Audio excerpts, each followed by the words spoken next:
Hi everybody, Mark here with Who. Who? Well, it's Who. And Who is not really fond of light. But Who is a little scops owl, African scops owl. And while I've always held a strong conviction that one shouldn't really interfere very much. Come sit on my knee, child. No, you don't want knee. Okay, we can just sit there. As long as you just don't go near that fire. I've always held the conviction that sometimes it's just really not wise to try and raise things in the bush, because one can never really teach creatures the important things in life. Things like what is danger and how to avoid it, and in some cases how to find food. And the last time I raised anything was, gosh, back in the 80s, was a pair of woodland kingfishers that I think the result of that little exercise was one of the things that made me come up with that conviction, because the one kingfisher that survived was taken by a goshawk in front of my eyes after several weeks, after many weeks of painstaking insect catching and feeding and training and teaching and falling in love. And it's heartbreaking, it is heartbreaking, but this little thing was found at Vuyatela Lodge on the pathway going into the lodge. By some of the staff, and I was called by Jess. Everybody knows Jess, who's in charge of all the F&B at the lodge. And Jess called me one morning and said, "Mark, there's an owl on the pathway, and you're the only one that we can call." And so, unfortunately, I was a little bit busy. I had so many things on my plate that morning. It took me a couple of hours to get around to actually going down there to look for it. And we spent a good few hours looking. I was under the impression that it was a spotted eagle owl. Quite strange that suddenly Alan Eccles, who's actually somebody from my past, has a spotted eagle owl nesting in his pot plant on his balcony. I wish I could turn my head like that. However, when I eventually found it later that afternoon, thanks to one of the guests that had seen it, I realized that it was actually not a spotted eagle owl, but one of the scops owls. And at first I actually thought it was a white-faced scops for some reason. I don't know why. But a white-faced scops owl is a lot bigger than the scops. This is probably one of the smallest owls that we have in Africa.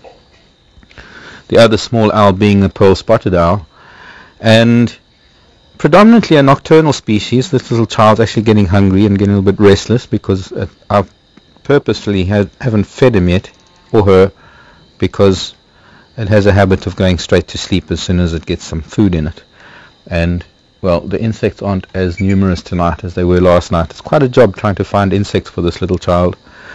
But we often hear the scops owl at night in a waterhole camera. That the sound is a very typical prrt sound that is an interval between 5 and 7 seconds or so. And every single scops owl has its own perfect interval that if you had to time it, you'd be able to tell each individual's or you'd be able to tell an individual purely by the time gap between the call. And they are mainly insect eaters, but they do eat small rodents, small reptiles, geckos no doubt. Since they're nocturnal, there are not too many lizards out at night, but obviously the odd small snake. We have very, very small snakes here in Africa, from the very, very small thread snake that is shorter and smaller than a shoelace, to some of the little slug eaters and things, and the only other nocturnal reptiles are probably, let me put this leg down, there, sit nicely, be good.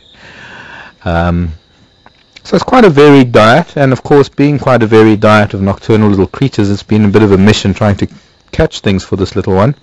What I've done is I've hung up a white sheet, actually a white kikoi of mine, next to the light. You want to bring up an owl pellet, I can see. It's not quite a yawn that it just did. It's an owl pellet that's about to come out. What can I say? These eyes caught me the minute I looked at it, and I knew that there was absolutely nothing I could do but to raise it. I don't know, maybe it's a triggering some sort of maternal, paternal, parental instinct in me.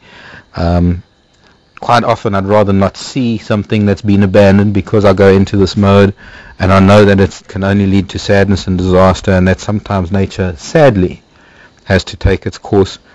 But under the circumstances, there are vervets and baboons and a bunch of things that are around Vuyatela Lodge and I don't think its chances would have been too good. Would you what? You can't eat that. That's an ant. Formic acid. Can't have it. I'm just trying to control its movement. I don't want it to. It wants darkness and sleeping. Okay, going to sleep now. We're going to have a nap. I'll wake it up in a few seconds. Doesn't nap too long. It likes a little bit of darkness. Doesn't really like the light. It is a nocturnal species. And the Scops owl are probably one of the most numerous owls that we have in any one area. I know we've had this question. I think it was Jack, actually, in Long Island, that asked once what the sort of population of Scops owls were. And there have been cases where even up to 12 owls, or owlets rather, because we'd rather call it an owlet than an owl, being such a small bird. In some places, a density of 12 different individuals being heard within earshot, and of course one has to consider the decibel level of their call. Quite a high-pitched call, doesn't carry very, very far. But one could probably say that within the Djuma area we've got several hundred Scops owls that must be around, and so it is quite a numerous bird. It is quite a common species. However,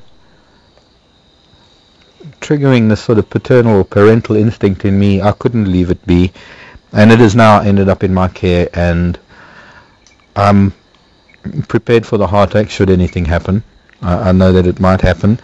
I'm very lucky to have Paula on the other side of the planet, who has a lot of experience in these matters. Paula is a qualified falconer and has raised owls and other raptors as well. So Paula has been helping me across the Atlantic Ocean in advising me on what I can do. I started feeding it some chicken. With the lack of insects that we had today, being a very cold and windy and wet day, not many insects around, and under the circumstances, not easy to find insects. I thought maybe some chicken protein would help, but to give it a bit of a runny tummy. It's now going on to some beef mince, and I know Scops owls are not likely to be catching cows, but the protein will do it good. The saddest thing is that I should be catching the odd gecko or lizard or skink for it. But if you all know me and you know how I feel about things, I think it would be very, very difficult to be able to catch and of course feed the likes of a gecko or a lizard to this child. But survival might be a factor when it comes to that.